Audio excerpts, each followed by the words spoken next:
Hello friends. तो जैसा कि आपको दिख रहा है, आज हम सोल्व करने वाले हैं आरबीएससी क्लास 10th साइंस का जो पेपर होने वाला है उसके लिए सभी इंपॉर्टेंट क्वेश्चन, जो भी इंपॉर्टेंट क्वेश्चन बनेंगे मैं आपको आज सारे क्वेश्चन बताने वाला हूं। ठीक है, प्रत्येक चैप्टर के सभी इंपॉर्टेंट क्वेश्चन आपके लिए आज मैं बताऊंगा। ठीक है, आप उनको देखें और पेपर में 80 में से 80 नंबर प्राप्त करें। ये हमारी गारंटी है कि ये हमारे क्वेश्चन से बाहर एक भी क्वेश्चन नहीं जाएगा। ठीक है, तो सभी चैप्टर के जितने भी इंपॉर्टेंट क्वेश्चन हैं वो आपके लिए आज इस सेशन में बताए जाएंगे, सभी चैप्टर के। ठीक है, तो शुरू करते हैं पहले चैप्टर से। पर हाँ, हमें सेशन में आपको सभी इंपॉर्टेंट क्वेश्चन बताएंगे और आपके लिए एक नंबर दिया गया है सभी उसके ऊपर, तो आप चाहें तो उनके जब भी चाहें जिस भी टाइम आप उनके आंसर हमसे मांग सकते हैं। आपको पीडीएफ के रूप में आंसर मिलेंगे और ये पेज हैं वो भी आपको पीडीएफ के रूप में आपके व्हाट्सएप पर भेज दी जाएंगी अगर आप हमारे नंबर पर हमसे कांटेक्ट करते हैं और हमारे चैनल को सब्सक्राइब करते हैं तो। ठीक है फ्रेंड्स, तो चलिए आगे बढ़ते हैं। ये हमारा चैप्टर नंबर फर्स्ट। ठीक है, ये हमारा चैप्टर नंबर फर्स्ट है। ये आपको नंबर दिया गया है, आप इस पर कॉन्टैक्ट करें। ठीक है, चैप्टर नंबर फर्स्ट है साइंस का। तो इसके महत्वपूर्ण क्वेश्चन है, इसमें पहला क्वेश्चन सबसे महत्वपूर्ण आता है, वो होता है हिट एंड ट्रायल विधि।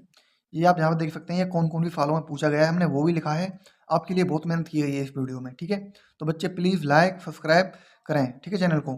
वायु में जलने से पहले मैग्नीशियम रिबन को साफ क्यों करते हैं? ठीक है, आप यहाँ पर देख सकते हैं, आपके लिए ईयर भी लिखी गई है, कौन सी ईयर में कितनी कितनी बार पूछा गया है और क्या क्या है। ठीक है, आप क्वेश्चनों को पढ़ें और इनके आंसर याद करके जाएं जरूर पेपर में। इनमें से मतलब 100% इन्हीं में से पेपर आएगा, पूरा पूरा पेपर इन्हीं में से आएगा, इससे बाहर एक क्वेश्चन नहीं आएगा। ठीक है, किस पदार्थ का उपयोग सफेदी करने के लिए होता है? नाम व सूत्र लिखें उसका। ठीक है, लोहे की कील को कॉपर सल्फेट के विलयन में डुबोया जाता है तो विलयन का रंग क्यों बदल जाता है? ठीक है, इस क्वेश्चन को जरूर पढ़ के जाएं। ऊष्माक्षेपी व ऊष्माशोषी अभिक्रियाओं का क्या क्या अर्थ है, समझाइए। ऊष्माक्षेपी व ऊष्माशोषी अभिक्रियाओं के बारे में आपको बताना है। ठीक है, वियोजन अभिक्रिया को संयोजन अभिक्रिया के विपरीत क्यों कहा जाता है, ये आपको बताना है। ठीक है, ये हमारा क्वेश्चन नंबर मतलब पार्ट के 6 क्वेश्चन यहाँ पर हो गए और आगे इसके क्वेश्चन है। लगभग हमने एक चैप्टर में 10 क्वेश्चन इंपॉर्टेंट बताए हैं, उन 10 क्वेश्चनों में से एक भी क्वेश्चन बाहर नहीं जाएगा, आप इनको जरूर पढ़ कर जाएं। ठीक है बच्चों, ये हमारा अलग मतलब अगला पेज है इस चैप्टर का। उपचयन व अपचयन व उपचयन अभिक्रिया को समझाइए। ठीक है, इनमें से ये क्वेश्चन हर साल आता है लगभग। लोह की वस्तुओं पर पेंट क्यों करते हैं? विस्थापन एवं दुर्विस्थापन अभिक्रिया में क्या अंतर है? संतुलित रासायनिक समीकरण क्या है? और विक्रगंधीकरण क्या है, समझाइए। विक्रगंधिता क्या है, इसको समझाइए। ये हमारे इंपॉर्टेंट क्वेश्चन है, इनको जरूर पढ़ के जाइए। ठीक है, तो हम अगले चैप्टर पे चलते हैं। अगला चैप्टर है चैप्टर नंबर 2 हमारा। ठीक है, चैप्टर नंबर 2 पर आते हैं हम। ये RBSC class 10th science chapter 2। ठीक है, इसके इंपॉर्टेंट क्वेश्चन देखते हैं। पहला क्वेश्चन है, पीतल एवं तांबे के बर्तनों में दही एवं खट्टे पदार्थों को क्यों नहीं रखते हैं? ठीक है, शुष्क हाइड्रोक्लोरिक गैस HCl शुष्क लिटमस पत्र के रंग को क्यों नहीं बदलती है? ठीक है, ये हमको बताना है, ये इंपॉर्टेंट क्वेश्चन बता रहे हैं हम आपके लिए। अम्ल को तनुकृत करते समय इसे पानी में मिलाना चाहिए, ना कि पानी को अम्ल में मिलाना चाहिए। ठीक है, क्यों है ऐसा? पीएच स्केल क्या है, इसके बारे में समझाइए। दंत क्षय कम कब शुरू होता है? यहाँ पर कम हो गया, ये कब है यहाँ पर? ठीक है, कब शुरू होता है?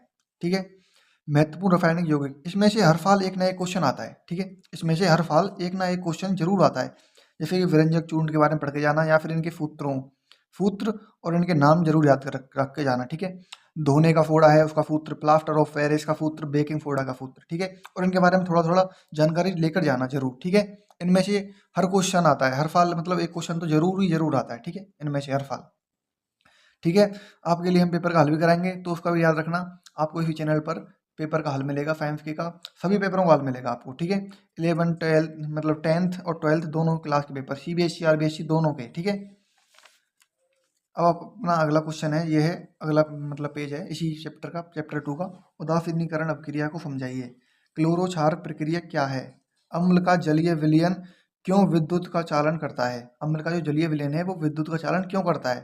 प्लास्टर ऑफ पेरिस को अर्धरोधी बर्तन में क्यों रखा जाना चाहिए? ठीक है, धोने का फोड़ा एवं ब्रेकिंग फोड़ा के दो प्रमुख उदाहरण देने हैं। ठीक है, दो उदाहरण देने हैं, ब्रेकिंग फोड़ा और धोने के फोड़ा के। ठीक है, मैंने आपसे बोला था एक क्वेश्चन इसमें से हर साल बनता है। ठीक है, इसको याद रखना, आपको हल भी मिलेगा हमारे इसी चैनल पर, तो प्लीज़ चैनल को सब्सक्राइब कर लें और वीडियो को लाइक करें, ठीक है। और आपको एक पीडीएफ चाहिए तो आप इस नंबर पर कांटेक्ट कर सकते हैं। आप हमारे लिए व्हाट्सएप ग्रुप में जुड़ जाएंगे, वहाँ पे आपको ये पीडीएफ भेज दी जाएगी और इसके आंसर भी भेज दिए जाएंगे, ठीक है बच्चों। अब अपन अगले चैप्टर पर चलते हैं। ये है आरबीएससी क्लास 10th साइंस का चैप्टर नंबर 3 है, ये शायद चैप्टर नंबर 3 है, यहाँ पर हम लिखना भूल गए। ये हमारा चैप्टर 3 है, ये हमारा चैप्टर 3 है, ठीक है। तो इसके महत्वपूर्ण क्वेश्चन है, जैसे कि पहला क्वेश्चन है आघात वर्धनीयता और तन्यता क्या है समझाइए, ठीक है। और दूसरा है इसमें महत्वपूर्ण धातुओं के नाम लिखिए, जैसे कमरे के ताप पर द्रव्य कौन सी धातु होती है जिसे चाकू से काटा जा सकता है, जो ऊष्मा की अच्छी चालक होती है। इनमें से एक क्वेश्चन हर साल बनता है, इनमें से एक क्वेश्चन हर साल बनता है, तो इनको आप अच्छे से पढ़ें, ठीक है। इनमें से जरूर पढ़ के जाएं इनको अच्छे से। अब यह क्वेश्चन नंबर 3, उभयधर्मी ऑक्साइड क्या होते हैं, इसके बारे में बताना है आपको। उभयधर्मी ऑक्साइड है वो क्या होते हैं। सक्रियता श्रेणी क्या है, इसका महत्व बताइए। एक्वारेजिया क्या है, इसको समझाइए। एक्वारेजिया का आपको वो भी याद रखना है कि ये कितने कितने अनुपात में होता है, ठीक है। और यह है साहब हमारा आयनकों के गलनांक उच्च क्यों होते हैं, ये आपको बताना है, ठीक है। ये हमारा क्वेश्चन मतलब चैप्टर 3 के क्वेश्चन है, ठीक है। और आपको पीडीएफ चाहिए तो आप हमारे लिए कांटेक्ट कर सकते हैं नंबर पर। आपको हमारा वो भी इंस्टाग्राम पेज भी इसमें मिल जाएगा डिस्क्रिप्शन में, आप उसको फॉलो जरूर करें, ठीक है। अभी हमारा क्वेश्चन नंबर इसमें 7 आ गया, चैप्टर नंबर 3 का ही। सोडियम क्लोराइड निर्माण को इलेक्ट्रॉन बिंदु संरचना द्वारा समझाइए, ठीक है। यह भर्जन एवं विस्थापन में क्या अंतर है, ये बताना है आपको। थर्मेट अपक्रिया क्या है, इसका सूत्र लिखें और थर्मेट अपक्रिया को अच्छे से पढ़ के जाएं, ठीक है। मिश्रातु क्या है, इसके बारे में बताना है। मिश्रातु क्या है, सोडियम और क्लोरोफिन में डुबोकर क्यों रखा जाता है, सोडियम को केरोसिन में डुबोकर क्यों रखा जाता है, ये बताना है आपको, ठीक है। निम्न पदों निम्न पदों की परिभाषा दीजिए, ठीक है। इनको जरूर पढ़ के जाना, इनमें से एक परिभाषा हर साल आती है और इस बार भी आएगी, पक्का है ये, मान लो, ठीक है। और जो महत्वपूर्ण बिंदु हैं इनको भी आप याद रखना कि मतलब ये हैं कि NaCl और Ca ये ठंडे जल के साथ अपक्रिया करते हैं, Mg गर्म जल के साथ अपक्रिया करता है, और एल्यूमिनियम Fe और Zn केवल भाप के साथ अपक्रिया करते हैं। और जबकि सोना Ag और Cu कॉपर पानी के साथ बिल्कुल भी अपक्रिया नहीं करते ये, ठीक है। पानी के साथ बिल्कुल भी अपक्रिया नहीं करते, ये आपको याद रखना है, ये इंपॉर्टेंट फैक्टर हैं इसके। इनमें से एक नया क्वेश्चन जरूर फंसेगा इनमें से भी, ठीक है। तो याद रखना आप कैसे कैसे आपको क्या क्या करना है, ठीक है। अब आते हैं अपन चैप्टर नंबर 4 पर। अब हमारा चैप्टर नंबर 4 आ गया, चैप्टर नंबर 4 आ गया। आपको हमने पहले बता दिया है कि इस नंबर पर जुड़ें और आपको पीडीएफ चाहिए तो इन सब की पूरी कंप्लीट, ठीक है। अब हमारा चैप्टर नंबर 4 आ गया साइंस का। सभी महत्वपूर्ण प्रश्न है इसके। पहला है संयोजी आबंध किसे कहते हैं। दूसरा है कार्बन की चतुर्थ संयोजकता से आप क्या समझते हैं। समझाती श्रेणी क्या है, इसके बारे में बताना है। साबुन और अपमार्जक के बारे में बताइए। और मिलेज क्या है, इसके बारे में बताइए। प्रमुख रासायनिक अपक्रिया, इनमें से हर साल एक नई अपक्रिया जरूर आती है, हर साल आती है अपक्रिया, तो इन तीनों को जरूर पढ़ के जाएं, ठीक है। प्रतिस्थापन अपक्रिया, संकलन अपक्रिया और एफटीकरण अपक्रिया। इसमें भी आपको ये बता दूं, ये सबसे ज़्यादा महत्वपूर्ण ये है, ठीक है। सबसे ज़्यादा महत्वपूर्ण ये है, इसको जरूर याद रखें। अब हम इसके और इम्पोर्टेंट क्वेश्चन है, ये है क्वेश्चन नंबर 7, चैप्टर नंबर 4 का ये क्वेश्चन नंबर 7। कुछ यौगिकों की बनावट बनाएं, मतलब ये यौगिक हैं, इनकी संरचना बनानी है आपको, जैसे मेथेन की, एथेन की, एथाइन की और बेंजीन की। इनकी संरचना को जरूर पढ़ के जाएं, ठीक है। इनकी संरचना पेपर में जरूर आती है, इनमें से एक नया क्वेश्चन जरूर आएगा आपके पेपर में, ठीक है, याद रखना। एथेनॉल से एथेनोइक अम्ल में परिवर्तन को ऑक्सीकरण की अपक्रिया क्यों क्यों कहते हैं, ये आपको बताना है, ठीक है। आपके लिए यहाँ पर ईयर भी लिखा गया है, कौन से ईयर में कितने कितने क्वेश्चन आया है, कौन कौन सा क्वेश्चन आया है, ठीक है। आप इनको जरूर देखें सही से। और आपको पीडीएफ चाहिए तो हमने बता दिया है, आप जुड़े हमारे व्हाट्सएप ग्रुप पर। अब ये हमारा चैप्टर नंबर 5 आ गया, चैप्टर नंबर 5 आ गया। इसके सभी महत्वपूर्ण क्वेश्चन पढ़ेंगे अपन अब। पहला है डोबेराइन का तिक्र क्या है, डोबेराइन का तिक्र नियम है वो क्या है। दूसरा है न्यूलैंड्स का अष्टक सिद्धांत समझाइए, ठीक है। मेंडलीफ की आवर्त सारणी को उपदिया और दो दो विसंगतता लिखो, मतलब मेंडलीफ की जो आवर्त सारणी है उसकी 2 उपलब्धियां लिखनी है और 2 कमियां लिखनी है, ठीक है। यह क्वेश्चन हर बार आता है लगभग, इसको सही से पढ़ के जाना आप, ठीक है। आधुनिक आवर्त सारणी नियम क्या है, आधुनिक आवर्त सारणी नियम क्या है, इसके बारे में समझाना है आपको, ठीक है। आवर्त सारणी के मुख्य बिंदु लगभग हर साल, ये क्वेश्चन हर साल आता है, ठीक है। मुख्य बिंदु है आवर्त सारणी के मुख्य बिंदु, संयोजकता और परमाणु साइज और धात्विक गुण, इनमें से एक ना एक क्वेश्चन जरूर आएगा, ठीक है। इनको याद रखें, ध्यान से पढ़ कर जाए इनको, ठीक है। अब ये हमारा क्वेश्चन नंबर 6, उपधातु क्या होते हैं, उदाहरण देकर बताइए, ठीक है। उपधातु क्या होते हैं, इसको उदाहरण देकर आपको समझाना है, ठीक है बच्चों। तो हम इसके और इम्पोर्टेंट क्वेश्चन देखते हैं। इसमें ये 7वां क्वेश्चन और इम्पोर्टेंट है, इसमें 7 ही क्वेश्चन इम्पोर्टेंट है ज़्यादा। तो उत्कृष्ट गैसों को अलग समूह में क्यों रखा जा गया है, उत्कृष्ट गैस होती हैं उनको अलग समूह में क्यों रखा जाता है, ये आपको बताना है, ठीक है। अब हम अगले क्वेश्चन पर चलते हैं आगे। ये हमारा चैप्टर 6 है, चैप्टर 6 है आरबीएससी साइंस का, ठीक है। आरबीएससी साइंस का चैप्टर 6 है। इसके महत्वपूर्ण क्वेश्चन है, जैसे कि पहला क्वेश्चन है इसमें, जैव विक्रम किसे कहते हैं और स्वयंपोषी और विषमपोषी पोषण में क्या अंतर है, हमारे आमाशय में अम्ल HCl की क्या भूमिका होती है, उसको बताना है आपको, ठीक है। पचे हुए भोजन को अवशोषित करने के लिए क्षुद्रांश यानी कि छोटी आंत में क्या व्यवस्था होती है, ये क्वेश्चन भी इंपॉर्टेंट है। मानव पाचन तंत्र का नामांकित चित्र बनाएं और पाचन तंत्र की प्रक्रिया को समझाएं। इस चैप्टर में से एक डायग्राम जरूर आएगा, आप पढ़ के जाएं। यहाँ पर ये डायग्राम आ सकता है, या फिर मानव हृदय की संरचना का नामांकित चित्र आ सकता है, ठीक है। वो भी क्वेश्चन हमने नीचे ऐड किया है यहाँ पर। यह वायवीय और अवायवीय श्वसन में क्या अंतर है, वायवीय और अवायवीय श्वसन में क्या अंतर है, ये आपको बताना है। मानव हृदय की संरचना का नामांकित चित्र बनाइए, ठीक है। ये भी इंपॉर्टेंट क्वेश्चन है एक। अब चलो हम इसके और इम्पोर्टेंट क्वेश्चन देखते हैं। और इम्पोर्टेंट क्वेश्चनों में ये है, दोहराव परिसंचरण प्रणाली को समझाइए, यानी कि हृदय में जो 2 बार रक्त क्षमता है उसकी प्रणाली को समझाना है। चित्र सहित भी आ सकता है ये क्वेश्चन, ठीक है। इसको याद रखें और ये अच्छे से करके जाना है आपको। वक्राणु की संरचना और उसकी कार्य विधि का चित्र सहित वर्णन करो, ठीक है। वक्राणु की आपको क्रिया विधि का चित्र सहित वर्णन करना है इस क्वेश्चन में, ये इंपॉर्टेंट क्वेश्चन है। धमनी एवं सिरा में अंतर बताइए, धमनी और सिरा में अंतर बताना है। प्रकाश संश्लेषण की रासायनिक अभिक्रिया को समझाइए, प्रकाश संश्लेषण की जो रासायनिक अभिक्रिया होती है उसको समझाना है। अब हमारा क्वेश्चन नंबर 12 है हमारा, पौधों में श्वसन कैसे होता है, पाचन एंजाइमों का क्या कार्य है, पाचन एंजाइम होते हैं उनका क्या कार्य है। शरीर के लिए सबसे कम व अधिक ऊर्जा कहाँ बनती है, शरीर के लिए सबसे अधिक ऊर्जा और सबसे कम ऊर्जा कहाँ बनती है, सबसे अधिक ऊर्जा तो माइटोकॉन्ड्रिया में बनती है, ये आपको बताना है, कम वाली कहाँ बनती है, इसको जरूर पढ़ के जाएं, ठीक है। अब अपन क्वेश्चन मतलब चैप्टर 7 पे आ जाते हैं, इसके इंपॉर्टेंट क्वेश्चनों को देखते हैं चैप्टर 7 के। तो चैप्टर 7 के इंपॉर्टेंट क्वेश्चन है, पहला है प्रत्यावर्ती चाप क्या है, ठीक है। और क्वेश्चन नंबर 2 है इसमें, सिमेन्स मतलब सेनेप्स किसे कहते हैं, ठीक है। ये इंपॉर्टेंट क्वेश्चन है। क्वेश्चन नंबर 3, पादप हार्मोन के कार्य, इनमें से एक क्वेश्चन लगभग हर साल आता है, इसे ऑक्सीन और साइटोकोसिस और एफिलिस अम्ल, ठीक है, इनमें से एक क्वेश्चन हमेशा आता है। मानव मस्तिष्क का नामांकित चित्र बनाओ तथा इसके प्रमुख भागों को दर्शाइए, ये भी हमारे लिए एक इंपॉर्टेंट क्वेश्चन है, इसको भी याद करके जाए फिर से, ठीक है। अनुमस्तिष्क के क्या कार्य हैं ये बताना है आपको। और क्वेश्चन नंबर 7 है, प्रमुख को समझाइए, जैसे कि ये हमारे ग्रंथि हैं, अग्नाशय ग्रंथि है और थायराइड ग्रंथि है, एड्रिनल ग्रंथि है और पीयूष ग्रंथि है, इनके बारे में एक क्वेश्चन जरूर आएगा हर साल, इनमें से एक क्वेश्चन जरूर आता है, ठीक है। इस बार भी इंपॉर्टेंट क्वेश्चन में लिस्ट में ये हैं, इनको जरूर याद करके जाएं, ठीक है बच्चों। तो चलिए अगले क्वेश्चनों पर चलते हैं हम। ये है क्वेश्चन नंबर 8, प्रत्यावर्ती क्रिया को उदाहरण सहित समझाइए, ठीक है। इंसुलिन की कमी से कौन सा रोग होता है, ये आपको याद करके जाना है।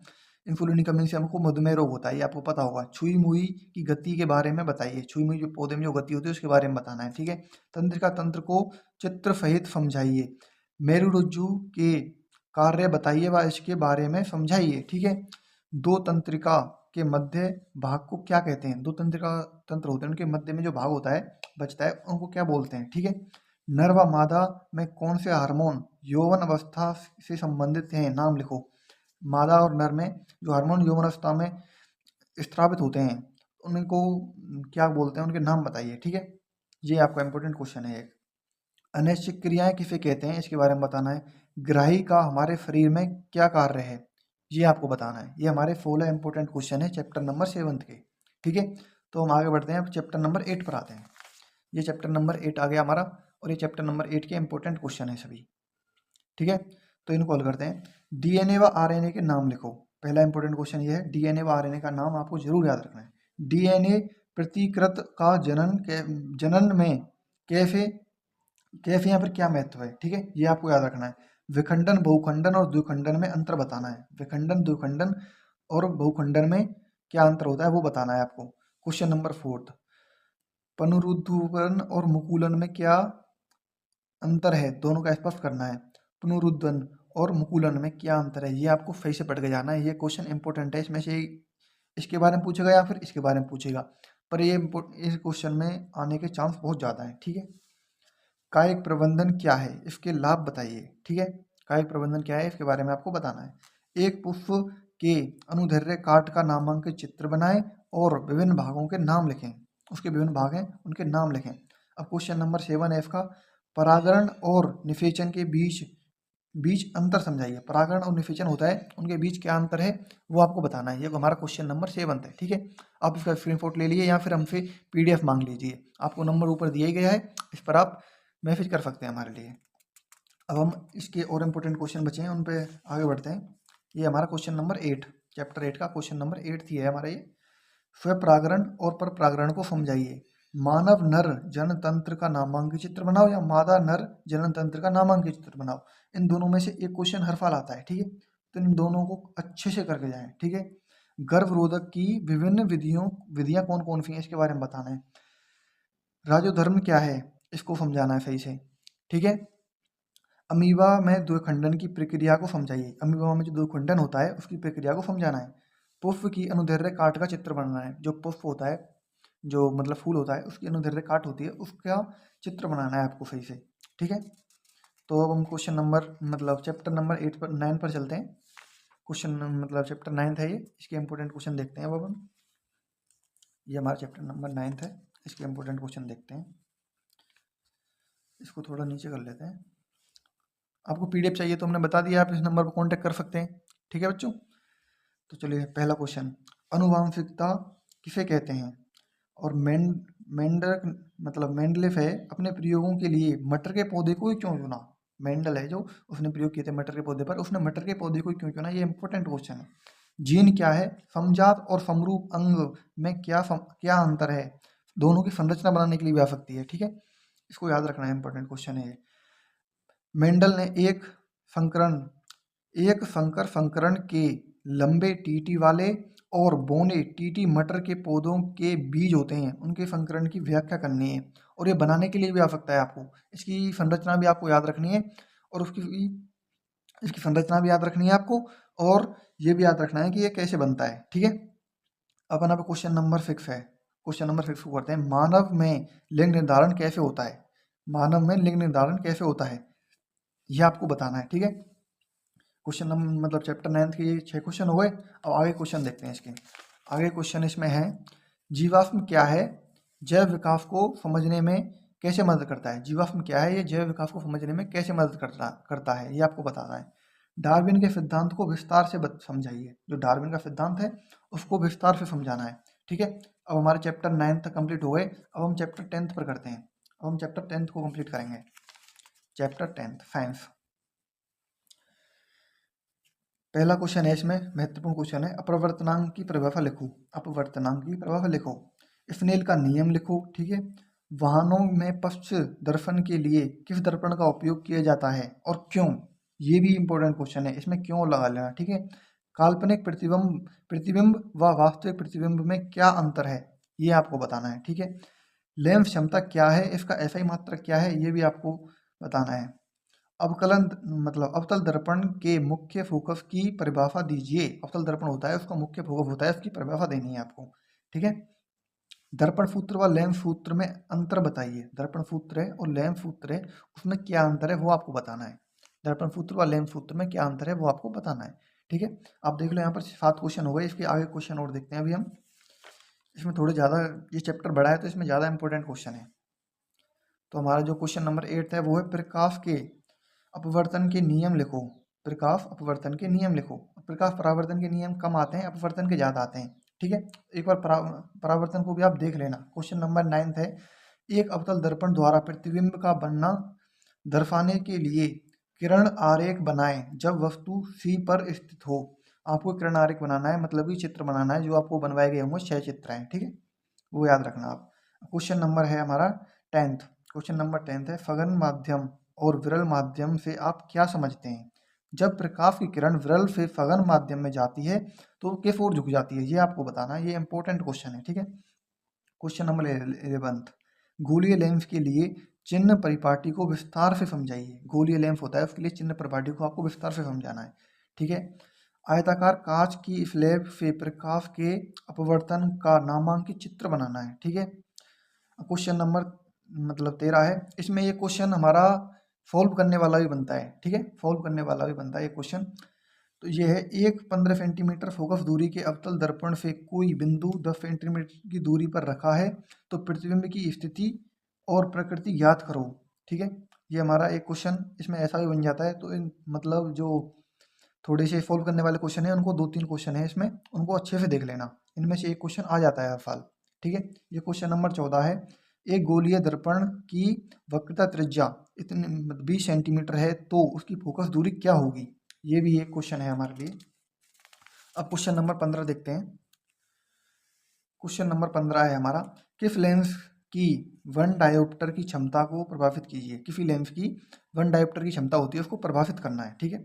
लेंस सूत्र क्या है, इसको लिखना है। लेंस सूत्र क्या है, लेंस सूत्र लिखना है, ठीक है। तो ये हमारे क्वेश्चन नंबर चैप्टर 10 तक के सारे इंपॉर्टेंट क्वेश्चन हुए। अब हम चैप्टर 11 पर चलते हैं।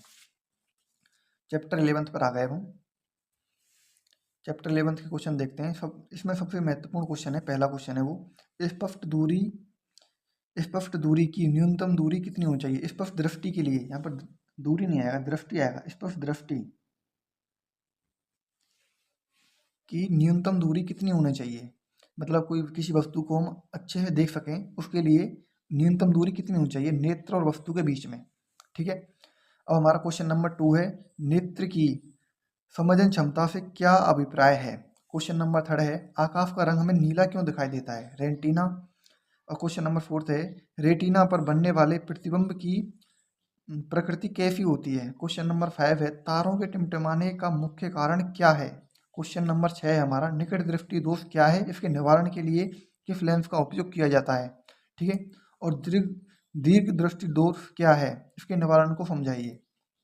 इसके कारण और निवारण दोनों बताने हैं हमको। दीर्घ दृष्टि दोष यानी कि दूर, मतलब हमको दूर की वस्तु दिखाई नहीं देती, और निकट दृष्टि दोष मतलब कि पास की वस्तु दिखाई नहीं देती, ठीक है। इनके बारे में आपको अच्छे से समझाना है, और आपको इनके क्वेश्चन के आंसर चाहिए और उनकी एकदम अच्छी पीडीएफ चाहिए, सही से आंसर क्वेश्चन दोनों की, तो हम आपको भेज देंगे, आप इस नंबर पर कांटेक्ट कर लेना, ठीक है बच्चों। इसके और इम्पोर्टेंट क्वेश्चन है वो देखते हैं हम। इसके और इम्पोर्टेंट क्वेश्चन है, क्वेश्चन नंबर 8 है, कांच के प्रिज्म द्वारा श्वेत प्रकाश के निक्षेपण को चित्र बनाकर समझाइए। मतलब जो प्रकाश फैल जाता है ना प्रिज्म से, उसको चित्र सहित बताना है, और उसके रंगों के नाम भी आपको याद रखने हैं। रंगों के पहले कौन सा रंग है, फिर कौन सा रंग है, फिर कौन सा रंग है, ठीक है। और वो रंगों के नाम भी लिख के आने हैं आपको। क्वेश्चन नंबर 9 है, इंद्रधनुष बनने की प्रक्रिया को संक्षेप में स्पष्ट कीजिए। इंद्रधनुष बनता है, उसकी प्रक्रिया को सही से बताना है, स्पष्ट करके बताना है। टिंडल प्रभाव क्या है, समझाइए। मानव नेत्र का नामांकित चित्र बनाइए। मानव नेत्र है, उसका नामांकित चित्र बनाना है। वायुमंडल अपवर्तन क्या है, वायुमंडल अपवर्तन क्या है, इसको बताना है। जार दूरदृष्टिता क्या है, जार दूरदृष्टिता क्या है। ये हमारे इंपॉर्टेंट क्वेश्चन हो जाते हैं कुछ चैप्टर 11 की। अब हम चैप्टर नंबर 12 पर चलते हैं, ठीक है बच्चों। अब हम चैप्टर नंबर 12 पर आ गए।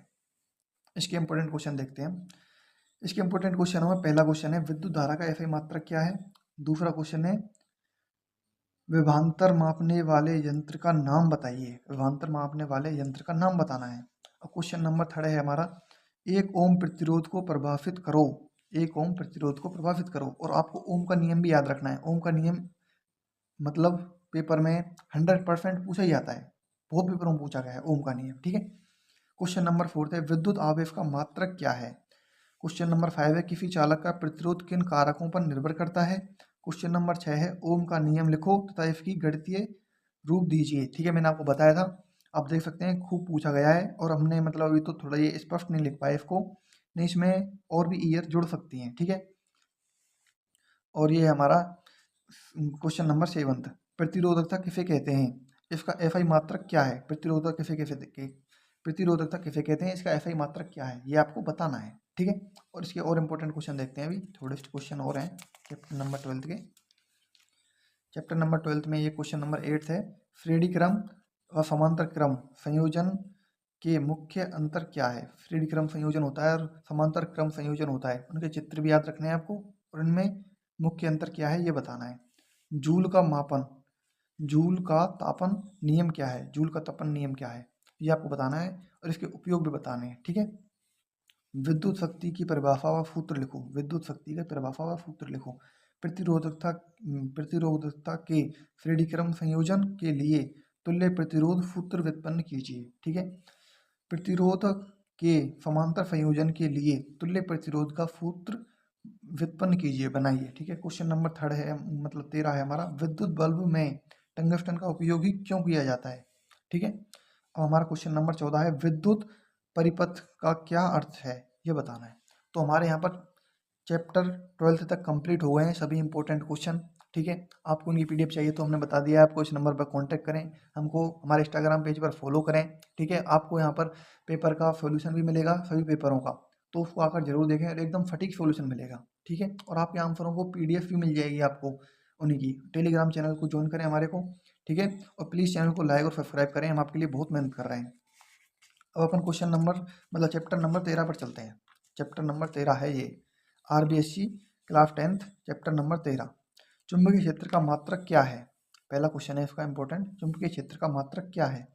और चैप्टर क्वेश्चन 2 है, दिक् सूचक की सुई किस प्रकार चुंबक, दिक् सूचक की सुई में किस प्रकार की चुंबक होती है ये बताना। दिक् सूचक होता है जो, जिससे हम कंपास, कंपास बोलते हैं, मतलब कि जिससे हम दिशा का निर्धारण करते हैं, दिशा सूचक होता है वो, उसकी में जो चुंबक होती है वो किस प्रकार की होती है उसकी सुई, ठीक है। अपन क्वेश्चन नंबर 3 है हमारा, चुंबकीय रेखाओं की दिशा क्या होती है? चुंबकीय रेखा होती है, उनकी दिशा क्या होती है? और चुंबकीय रेखाओं के गुण भी आपको याद रखने चाहिए मेरे हिसाब से, वो इंपॉर्टेंट क्वेश्चन बनता है उसमें से। चुंबक को निकट लाने पर दिक् सूचक सुई विक्षेपित क्यों होती है ये आपको बताना है, ठीक है। ये भी इंपॉर्टेंट क्वेश्चन है एक। लघुपथन के समय, लघुपथन के समय और परिपथ में विद्युत धारा का मान क्या होता है? लघुपथन के समय परिपथ में विद्युत धारा का मान क्या होता है ये आपको बताना है। विद्युत फ्यूज किस सिद्धांत पर काम करता है ये अभी आपको बताना है, ये इंपॉर्टेंट क्वेश्चन है। क्वेश्चन नंबर मतलब चैप्टर 13 के ये क्वेश्चन नंबर 6 तो हो गए, और क्वेश्चन देखते हैं इसके आगे के। ये हमारे क्वेश्चन नंबर फिर है हमारा 7th। क्वेश्चन नंबर 7th है, चुंबकीय क्षेत्र रेखाओं, रेखाओं के 3 गुण लिखो। चुंबकीय क्षेत्र रेखाएं होती हैं उनके गुण लिखने हैं, ठीक है। मैंने आपको बोला था कि उनके गुण भी याद रखने चाहिए आपको, ये इंपॉर्टेंट क्वेश्चन है। यहाँ पर हम ये लिखना भूल गए, नहीं ये बहुत पूछा जाता है। दाएं हाथ के अंगूठे का नियम क्या है? चित्र सहित वर्णन कीजिए, ठीक है। प्रणालिका किसे कहते हैं? इसके भीतर चुंबकीय क्षेत्र की प्रकृति कैसी होती है? ये भी इंपॉर्टेंट क्वेश्चन है। फेमलिंग का बाएं हस्त नियम लिखो, यह किस यंत्र में काम आता है? ये भी बताना है ये किस यंत्र में काम आता है, ठीक है। अब हमारा क्वेश्चन नंबर 11th है, वो है विद्युत मोटर का क्या कार्य है? इसके 2 भागों के नाम लिखने हैं विद्युत मोटर का। और विद्युत जनरेटर होता है ना, उसका चित्र भी आपको याद करके जाना है, अच्छे से बनाकर देख लेना, प्रैक्टिस कर लेना, वो क्वेश्चन भी इंपॉर्टेंट है और पूछा जाता है, बहुत पेपरों में पूछा गया है। घरेलू विद्युत परिपथ का नामांकित चित्र बनाइए, ठीक है। घरेलू परिपथ का नामांकित चित्र बनाना है आपको, ठीक है। अतिभार और लघुपथन में क्या अंतर है? अतिभार और लघुपथन में क्या अंतर है ये आपको बताना है। अब हमारा जो क्वेश्चन नंबर 14 आ गया यहाँ पर, किस धारावाही चालक के कारण उत्पन्न चुंबकीय क्षेत्र किन कारकों पर निर्भर करता है? किसी धारावाही चालक के कारण उत्पन्न चुंबकीय क्षेत्र किन कारकों पर निर्भर करता है? 2 चुंबकीय क्षेत्र रेखाएं एक दूसरे को क्यों नहीं काटती, प्रतिच्छेदित क्यों नहीं करती हैं, ये भी आपको बताना है। क्वेश्चन नंबर 6 है, विद्युत जनरेटर का नामांकित चित्र बनाइए, ठीक है। मैंने आपको बताया था ये इंपॉर्टेंट क्वेश्चन है। अब हमारे चैप्टर नंबर 13 तक के इंपॉर्टेंट क्वेश्चन सभी हो गए हैं, तो हम चैप्टर नंबर 14 पर बढ़ते हैं आगे, ठीक है। प्लीज़ लाइक सब्सक्राइब करना, जिससे हमको आगे मोटिवेशन मिले और हम आपके लिए ऐसे ही सभी पेपरों की, जैसे कि मैथ की, सबकी इंपॉर्टेंट क्वेश्चनों की वीडियो दें। हम आपके लिए चैप्टर वाइज भी वीडियो दे देंगे, जैसे कि पहले चैप्टर में ये इंपॉर्टेंट क्वेश्चन है, सेकंड में ये हैं, थर्ड में ये हैं, इसी प्रकार भी देंगे, और पूरी कंबाइंड वीडियो भी है हमारे पास, ठीक है। अब हम अगले चैप्टर पर बढ़ते हैं, ये हमारा अगला चैप्टर क्लास 10 साइंस चैप्टर 14, ठीक है। इसका पहला जो इम्पोर्टेंट क्वेश्चन है वो है जीवाश्म ईंधन के 2 उपयोग लिखो। जीवाश्म ईंधन है उसके 2 उपयोग लिखने हैं। क्वेश्चन नंबर 2 है, ऊर्जा का उत्तम स्रोत किसे कहते हैं? ऊर्जा का उत्तम स्रोत है वो किसे कहते हैं? ऊर्जा का उत्तम स्रोत किसे कहते हैं? उत्तम ईंधन किसे कहते हैं? और जीवाश्म ईंधन की क्या हानियां हैं? जीवाश्म ईंधन के उपयोग करने से हमें क्या हानियां होती हैं वो आपको बताना है, ठीक है। और हमारा क्वेश्चन नंबर 5 है, फोर कुकर में कौन सा दर्पण का उपयोग होता है और क्यों होता है वो भी बता देना आप, ठीक है। वो भी याद करके आना, फोर कुकर में कौन सा दर्पण का उपयोग होता है और क्यों होता है, ठीक है। भूतापीय ऊर्जा क्या है ये आपको बताना है। नाभिकीय ऊर्जा का क्या महत्व है? ये भी एक इम्पोर्टेंट क्वेश्चन है, इसको जरूर याद करके जाना। रॉकेट ईंधन के रूप में किस ईंधन का उपयोग होता है और क्यों होता है? ये भी आपको याद करके जाना है, ठीक है। मैं इसके लिए आपको बता दूं, इसमें हाइड्रोजन आएगा आंसर, ठीक है। हाइड्रोजन का यूज होता है और क्यों होता है वो आपको हमको कमेंट करके भी बताओ, ठीक है। सीएनजी व एलपीजी का पूरा नाम लिखो। सीएनजी व एलपीजी का पूरा नाम लिखो। सीएनजी व एलपीजी का पूरा नाम बताना है आपको, ठीक है। ये इंपॉर्टेंट क्वेश्चन है, इनको देख के जाना है थोड़ा सा। ये हमारा क्वेश्चन नंबर 10 आ गया। ये चैप्टर 14 का एक क्वेश्चन नंबर 10 है, इंपॉर्टेंट है ये। बायोगैस का मुख्य घटक क्या है? ऊर्जा के नवीनीकरण और अनवीनीकरण स्रोतों में अंतर बताइए, ठीक है। क्वेश्चन नंबर 12 है, नाभिकीय ऊर्जा क्या है? नाभिकीय विखंडन के लाभ और उससे उत्पन्न होने वाले खतरों के बारे में बताइए, ठीक है।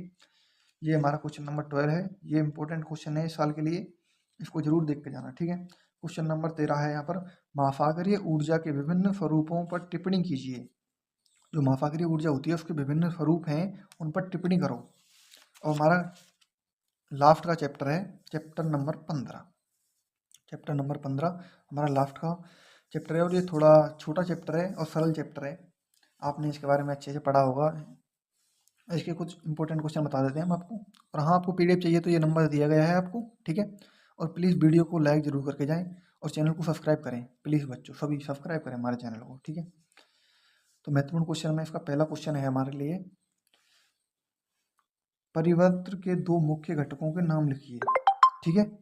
और सीएफसी का पूरा नाम लिखो। सीएफसी का पूरा नाम लिखो। अपमार्जक किसे कहते हैं ये बताना है आपको। अपमार्जक किसे कहते हैं?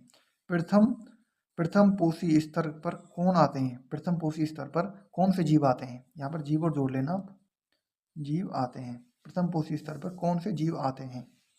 और हमारा क्वेश्चन नंबर 5 है, खाद्य श्रृंखला और खाद्य जाल के मुख्य अंतर बताइए। खाद्य श्रृंखला और खाद्य जाल होता है, उसमें मुख्य अंतर क्या है वो बताना है आपको, ठीक है। क्वेश्चन नंबर 6 है हमारा, ओजोन के क्षय का मुख्य कारण क्या है? ओजोन का जो क्षय हो रहा है उसका मुख्य कारण क्या है? क्वेश्चन नंबर 7 है, जैव आवर्धन क्या है या मनुष्य को कैसे प्रभावित करता है ये बताना है आपको, ठीक है। अब ये आपको सारे इंपॉर्टेंट क्वेश्चन हो गए हैं हमारे लिए। अब हम आपको फिर से बता देते हैं कि इसमें चैप्टर वाइज क्वेश्चन है सारे, और ये आरबीएससी के लिए एक महत्वपूर्ण क्लास है।